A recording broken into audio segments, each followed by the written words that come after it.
Gubernur Jawa Timur Khofifah Indar Parawansa kini sudah memutuskan pilihan mendukung Prabowo Gibran. Dalam 1 bulan sebelum pencoblosan, Khofifah diharapkan menambah kekuatan suara pemilih Prabowo Gibran yang sudah unggul di jajak pendapat pada Desember lalu. Saya mendukung paslon nomor 2 dan saya siap menjadi Cerdas. Saya siap masuk TKN. Apa yang menjadi regulasi saya akan mengikuti. Jadi kalau kita turun kayak Pak Wagub ini kan cuti. Nah, saya juga akan mengikuti sesuai dengan SOP yang ada. Pernyataan di publik tentang arah dukungan Khofifah, sang gubernur Jawa Timur, tak mengagetkan buat elit politik. Muhaimin Iskandar, calon wakil presiden nomor urut 1, menyatakan dukungan Khofifah tak membuat kubunya gentar. Sebagai ketua umum Partai Kebangkitan Bangsa, yang basis suaranya mayoritas di Jawa Timur, Muhaimin sudah paham peta Jawa Timur, termasuk elit politiknya. Sementara Anies Baswedan, calon presiden pasangan Muhaimin, menilai masyarakat Jawa Timur ingin ada perubahan.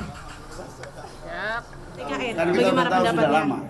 Tapi baru saja memberikan pernyataan resminya Gus. Tanggapan Gus ini seperti apa? Jadi bahkan pemilu 2019 kan di Jawa Timur beda Khofifah sama PKB.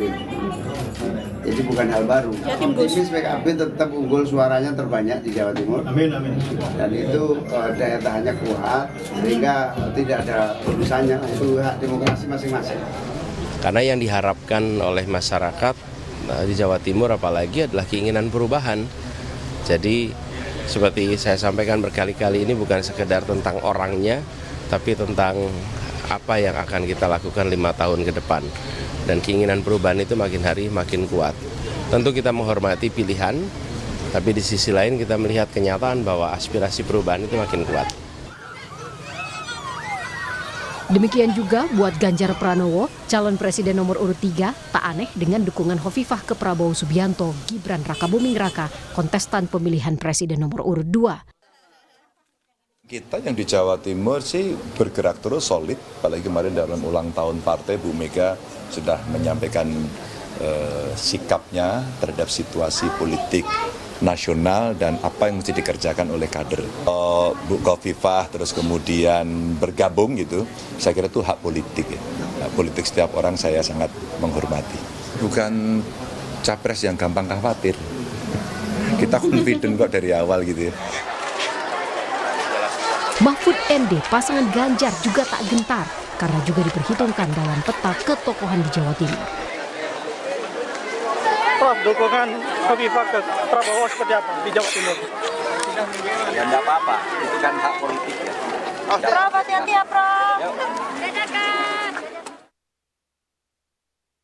Total suara Pulau Jawa di Pilpres 2024 adalah 56% yang dibagi ke 5 provinsi, yakni Banten, DKI Jakarta, Jawa Barat, Jawa Tengah, dan Jawa Timur. Dan Jawa Timur adalah lumbung suara kedua terbesar yang dibidik kontestan Pilpres. Nah, di Jawa Timur ada 15,33% suara yang diperebutkan. Saat ini, dari Litbang Kompas per Desember lalu, Prabowo Gibran unggul sementara dengan 40,9% suara. Lalu Ganjar Mahfud dengan 18,6% dan Anies Muhaimin mendapat 10%.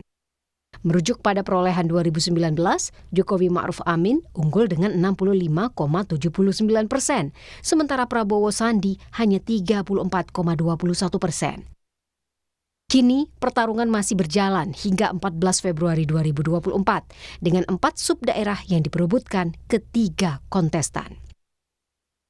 Yakni Tapal Kuda yang basis pemilihnya religius Muslim, Mataraman yang basisnya adalah nasionalis, Arek yang merupakan wilayah perkotaan dan Madura.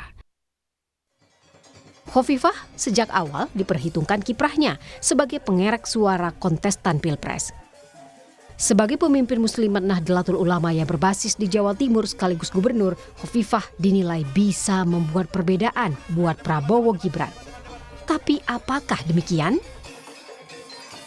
Khofifah adalah kepala daerah di salah satu battleground Jawa Timur dengan 31 juta pemilih, sehingga kemudian pasti ya seperti Kang Emil misalnya di Jawa Barat dipersuasi untuk menggarap Jawa Barat secara optimal. Bu Khofifah, Emil Dardak itu jangkar daerah berupaya untuk menjaga basis suara di daerah-daerah terutama battleground utama. Itu ya masyarakat kita masih masyarakat sebagian diantaranya patron claim ya.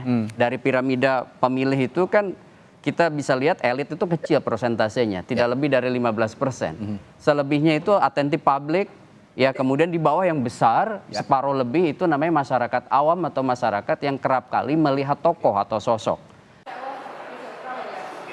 1 bulan sebelum pencoblosan 14 Februari, semua lumbung suara sudah menggumpal.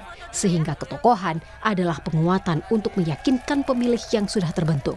Sehingga siapa yang dipilih masyarakat Jawa Timur kini bisa diprediksi di tempat pemungutan suara pada 14 Februari 2024. Tim Liputan Kompas TV.